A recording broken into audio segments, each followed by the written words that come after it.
What's good, YouTube? Cardfight King here, Aqua Life Baby. You already know how it is.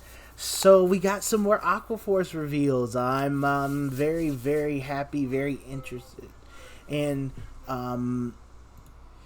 getting into these, getting into these reviews for these cards. So I wanted to start off with Steel Whip of Turbulent George. By the way, his flavor text is very cringe and suspect. I wanted to get into this card because he's caused a lot of commotion in the community last night, like just jumping right into it. When he attacks, he restands a back or rear guard, and his act ability on Vanguard is to counterblast Soul as one, and minus your opponent's Vanguard by 5k. Instant, I guess in premium, when you combo it with Commander Thavis, you give him 5k, so he's at 17. And he could swing an infinite amount of times because he can restand himself. So on attack, restand himself, and then like if you combo that with Bubble Edge, you can draw like an infinite. Like literally, it's an infinite. You can use it whether you want to stall out a game or not. Then there's this, I saw there's discussion about like, oh well, you can't even get Aqua Force, in the premium meta can't even get to Stride and blah blah. I'm like, it is what it is. And I'm just gonna chalk that up as another reason. I don't think infinites are good for the game. I don't think that they're healthy. I'm against it. I hope that he gets errated in premium, but at the same time, I just add that to my list of reasons as to why I don't play premium. Whatever. But as far as standard is concerned, I think he's a card that definitely is definitely fitting for Ravon. We got a new 8k in the set for Ravon that can attack from the back row. So you bring your opponent's Vanguard down to 8 or 7, and if he's on Vanguard circle, you could do that. But if not, you can swing. You can swing with the 8k, restand her when you swing with George, and then swing with 8k again. So that produces 3 attacks from one column, which is very sweet, and gives us a better alternative ride rather than the other grade 3. I can't remember his name. It's like Frontal whatever. Front Vessel Dragon or Fort Vessel Dragon. Because Fort Vessel was an on-place ability for a counterblast to do it. This is just an act ability, so if you can't get to Ravon, this guy at least allows Gallius and Foivos to go off, and then if you have another copy of him possibly on the rearguard circle, then you can produce number attacks, or like maybe restand a booster behind a card and maybe combo that with some plays or whatever it is, but it's mostly to restand the 8k. So all in all, I think it's a very solid it's a common card. It's a interesting card, and when I get to play testing it in Ravon, I'll let you guys know the results. I'm always open to testing and trying things out. So the next card I wanted to get into is Kelpie Rider Petros. She looks actually amazing. She's just gorgeous. I love this crit. I'm so glad they made her our crit sentinel. I mean, look, look, yeah. But on the other note, I am leaning a lot towards these crit sentinels. I really hope that Lambros and Thavis is going to be able to definitely make usage of Petros. I know that in testing, with Wave Nation and all the other Aqua Force boys, we're definitely leaning towards running like a 10 crit Maelstrom build. And I also do want to do some videos and streams playing Maelstrom as well. But I do like having her in the deck. The 30k shield against Luard, you really probably just want to draw Sentinels because it's a perfect null against like all those big attacks. But then again, at the same time, if there's an attack, you can call her out and block it. If it's 41k or less, then I'm like, these cards come in handy, so you're not burning as much cards in hand. But we really got to see how the Lambros and Thavis deck is going to play out and whether or not we're going to include in here. Maelstrom, you draw enough hand advantage that you can definitely, more or less safely play this card. But I definitely want to see what Lambros and Thavis do before we do this. And I do have I'm going to make a prediction video because there's a card in this that we're going to talk about next who kind of gives us a little bit of an indication, maybe.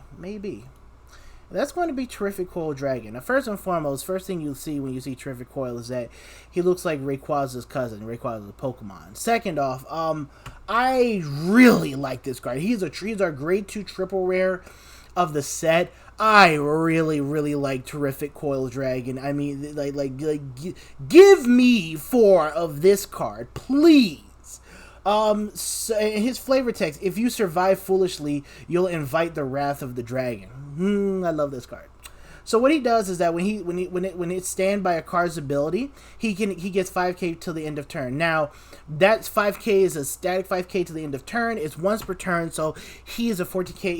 He'll be 14k when he's restood by something. His other ability is that when it attacks, if it's the first battle of the turn, you Soul Blast one and stand this unit. So, a few things about him. So he, for a single Soul Blast, he restands himself, and pretty much on attack, when you use his ability on himself, he swings for 14k by himself, and he remains at 14k for the remainder of the turn. That's really, really strong. Like that's really strong. It really improves our, honestly, this is probably one of the best early game cards that we've gotten, and cards that could carry us into it. Now, some people are saying, oh, is this a strictly better Tidal Assault, or is this over Algos? No. You're not going to do that. You're not doing that. Stop it. Stop it now. This card works very well in conjunction with both of them, and or as a standalone restander card. Why? Algos. Now, yes, in a sense, they compete for the first battle. Algos on the Vanguard circle is a Counterblast 1, Soul Blast 1, restand a rear guard. So you can go Terrific Coil, swing for 14. He restands himself, swing for 14. Algos, swing. Counterblast 1, Soul Blast 1. Restand Terrific Coil. Another 14 or whatever with a boost. Whatever the case may be. That's 4 attacks between 2 cards right there. You can also say, okay, what about Tidal Assault? Tidal Assault's a card that when he attacks, if it's the first battle, you Soul Blast 1, he doesn't lose any power, but he just swings for 9. Okay. And anytime after that, he loses 5k. Okay, who cares, right? Here's the thing. Why do they work in conjunction? Because some people are going to get hung up for the fact that maybe that him and Tidal on the rearguard circle, we're not going to include Algos because you don't really use him and Algos on the rearguard circle anyways. But again, depending on what the situation is and what you're playing. But when it comes to him and Tidal Assault works outside of the first battle, which means that putting Tidal on the Excel circle, giving Tidal power, means that you have him who can swing, restand early, and then you can still use Tidal Assault's ability later on in the game. And I have an inkling that, Lambros is going to do something where it involves restanding your rear guards. I truly feel like that. And or Thavis, since we're getting backward attacks, and remember, what was introduced in Thavis and, more or less fleshed out was Stacia. If you guys don't remember Stacia, she was a 9k grade 1 card to where, or an 8k grade 1 card, whatever it is, or 9k, yeah, I believe in 9k. But she was allowed to attack from the back row. And that's the thing that Thavis is kind of known for. Commander Thavis and all the, a lot of stuff, the archetype is allowing cards to attack from the back row. So if Terrific Coil is a card that you can throw behind your Vanguard or throw in a rear guard column and have him swing from the back row, then you have a 14k hitter from the back row that is going to attack twice. And again, I think we're going to get back to the number of battles that occurred during a turn, as opposed to, with Ravon slap 5 swing in. This card, I think, is going to be a very powerful card upcoming. I think that it drastically improves our grade 2 game. I think we're going to have a very strong grade 2 turn, kind of get back to the basics of what we want to do with Aquaforce. And I think that, going forward, that this card is going to be, just terrific for the clan. But again, we definitely need to see what Lambros and Thavas are going to do. I think they're going to be the very last clan to be revealed. I heard they're going to be doing, because I know they did Isabel today. They're going to be doing Shiranui next week, and I think they said Big Belly on Friday, as the set does come out on the 25th of September, so they do need to leave a Tuesday for the Tuesday of release week.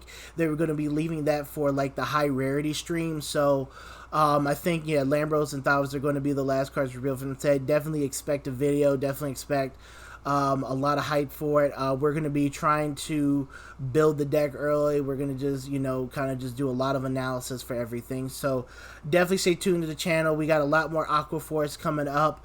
I'm extremely excited about Terrific Coil Dragon and Petros being our Sentinel crit. But again, we need to figure out how these decks, how this stuff is going to figure out into our new deck. We got a lot of testing to do, a lot of theory crafting to do. So this is Cardfight King, Aqua Life Baby. You already know how it is. I'm going to locals, probably going to film a box opening for the cross, and is what it is. All right, Aqua Life Baby, you already know what it is. Terrific Coil Dragon. I'm excited. Let's get it.